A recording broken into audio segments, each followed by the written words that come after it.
Hi there, welcome back to my channel. My name is Jennifer. I am a Christian investor, business owner, and I also have qualifications in investment management and a PhD in biblical studies. This video is part 2 of investing for beginners.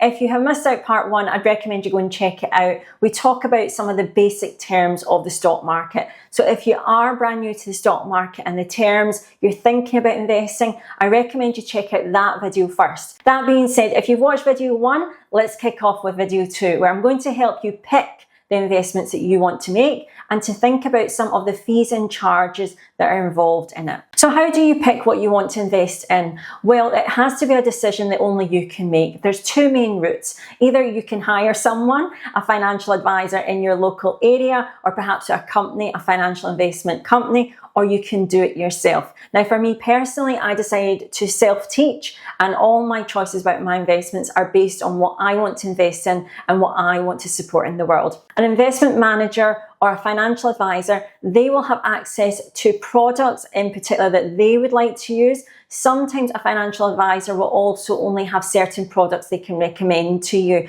and they will have charges and fees. So please be sure whatever route you choose, it's the right one for you. A financial advisor or investment manager will tend to manage the investments for you every year on your behalf, so a little bit less admin for you to do, but either route is absolutely possible. So let's assume for this video you are going to be self-managing and self-investing. The first thing I want you to do is you need to investigate what platform is right for you. Now that means what actual website, what investment company are you going to use who will buy your stocks and hold them for you. I have a list of companies that I use personally or recommend, and I'm going to leave the link on my website to those companies down in the description. Now, when you pick an investment company, please be careful. There's a lot of scam companies out there who want your money and then to take it. So make sure you do your research. Go on Google, look on any forums. If you think it's a scam, you're not seeing that protection level there either, be sure to avoid it. So the main thing to consider about the platform that you're using is actually to do with the total fees you'll experience as well. You see, we can pick great investments, but the fees that that company charges to invest with them, hold the investments, and even sell our investments is going to affect the profit that you make, and every company is different. So for example, some will have actually maintenance fees. That's actually looking after your investments. Perhaps they'll have a yearly charge. Keep an eye on what value that is. Anything above 1 or 2% is very high. Then the individual investments can also have fees, particularly if you're picking mutual funds, or some funds will have account fees associated. So look in the research. There's often a thing called a product information guide with investments. Go into it and find out what's the percentage that you might have to pay for even holding that fund. You then can also have trading fees. So on that platform, fees that they apply when you sell and when you buy. Now, there are a lot of really great websites that have zero fees across the board. There's some that I use for that, but do make sure you check out what they are in the company you're using. And then finally, we have stamp duty. So if you're selling shares outside of an investment ISA, you typically have to pay capital gains and dividend tax, and even sometimes stamp duty. Now keep in mind it's based on what the government set that for that year, and you have a responsibility to pay that to the government. Nobody will chase you for it, but they will give you a fine if you do not do it. So if you're brand new to investing, here's the important things. Prioritize low fees where you can. Make sure you understand the total fee cost as we've broken down. It's not just the fee to use the platform, it's also the other hidden fees that might be in there as well. Another great thing to do, as we've said, is actually compare different platforms. So when you're starting to invest, a lot of them will allow you to start for even £1 to open an account. Perhaps you put a little bit of money aside and you test a couple of companies, their app, their website, who's got the best customer experience, so that you can find out what suits you, what actually suits your needs and how you like to invest. So how do you pick what to invest in?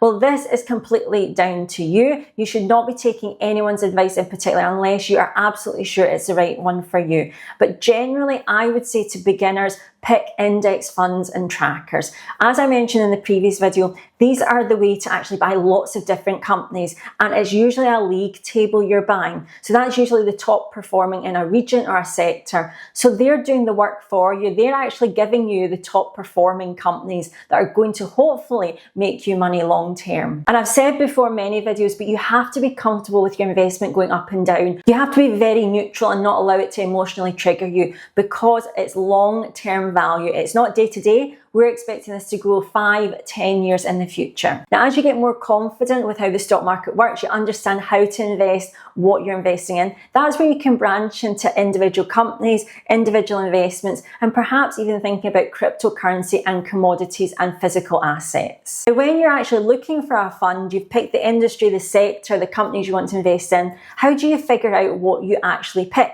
Well, often on investment platforms, they'll have a search function, and you'll also see little acronyms and little naming conventions on them. Let me explain. So when you look for an investment fund to actually choose, the first word tends to be that company that's offering the fund for you. So for example, this could be Vanguard or iShares. You see that as the first word, and that's the company that's running the investment for you. Then you will have the type of investment, so the area, the sector, what are they actually investing in for that index fund and tracker. And then finally, you might see these two acronyms. You might say ACC or DIST, and that means accumulation or distribution. So what do they mean? Well, accumulation means that anytime there's profits or dividends within those funds, they will not give you it as cash or a dividend, they will actually reinvest it in the same fund for you automatically. So that's great if you actually want to buy an investment and then just let it grow and then simply cash out when you want to and sell that fund.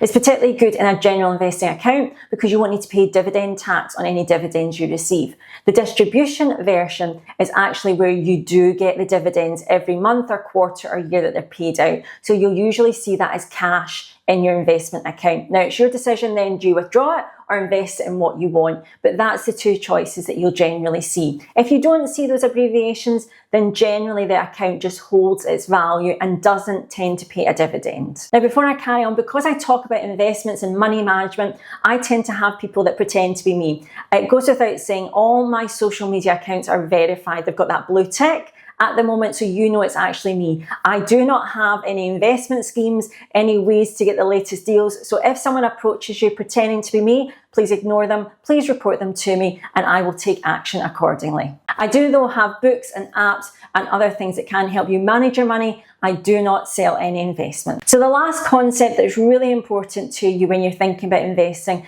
is understanding compound interest. Why do people actually invest? So let's break that down on the computer. So this is why investing matters long term. First of all, it's a passive income. You're not giving up your time for money. You're investing in other people who are going to then grow your money and do good in the world. And this worked example will let you see just the real impact on your money and your income in future it can have. So let me show you why compound interest when you're investing really matters. Now, compound interest is basically interest growing on top of more interest. And it's really the secret of why investing in the stock market works and why a lot of people do it. If I start with zero, okay, and this is in a normal bank account. If you just had a normal bank that offered you 1% interest and we had no investments at all in it, and every year that kept growing, but we committed for 30 years to continue to add roughly £100 a month, which for some people is a lot of money.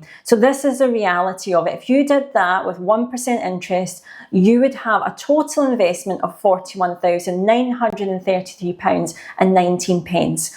You put in 36,000. So you can see just under £6,000 was made of interest. Now, why people like the stock market is because this interest rate is dependent on dividends and also the growth of the company, which really nobody can predict. So typically when we're doing calculations, we use between 7 or 8%, but let's even go for 5. And if we do that same calculation in the stock market, picking an index fund or tracker that's giving 5% year-on-year growth with £100 every single month starting from zero, we do the calculation and we can see the difference right away. Still the same 36,000 deposited in. We're not going to touch it over these 30 years, but you can see that the total interest you have made is £45,553.69. You have more than doubled the money that you have put in, and you end up with over £81,500. Now, the great thing as well is when you get to the 30-year mark, we have what is called that automatic topping up as well. We have it with the bank account example, but even more so that this is life-changing amounts of money perhaps. You will see at year 30, the total interest every year that we keep topping up is close to £4,000. We're at £3,800 £152.56. That means you could withdraw that money, and if you were consistently getting 5% or more every single year as growth, it would then top up again. So particularly in an investment ISA in the UK, you could have that money sitting there that's actually an income source, that you are going in, taking out the interest that was made that year, using it as money, tax-free in your life, and then it would top back up if you were making sure you were getting that 5 or 6% year-on-year growth. So I hope you've really enjoyed this video today. As always, thank you for watching both parts of this Investing for Beginners series. I hope it's been useful. If it has, remember this is a very high level detail of what's actually involved. You need to then probably do further research into what suits you before you invest. But I do hope it has been useful for you. If you have enjoyed this video, please give it a like so someone else can maybe find it in the algorithm. And of course, I'd love you to subscribe to my channel. I make videos about money, managing money, business, and also using wisdom to design life as best as we can. So if that sounds like something of interest to you, please hit subscribe. This video has been for information and educational purposes only. It is not financial advice. And thank you so much for watching. I'll speak to you very soon.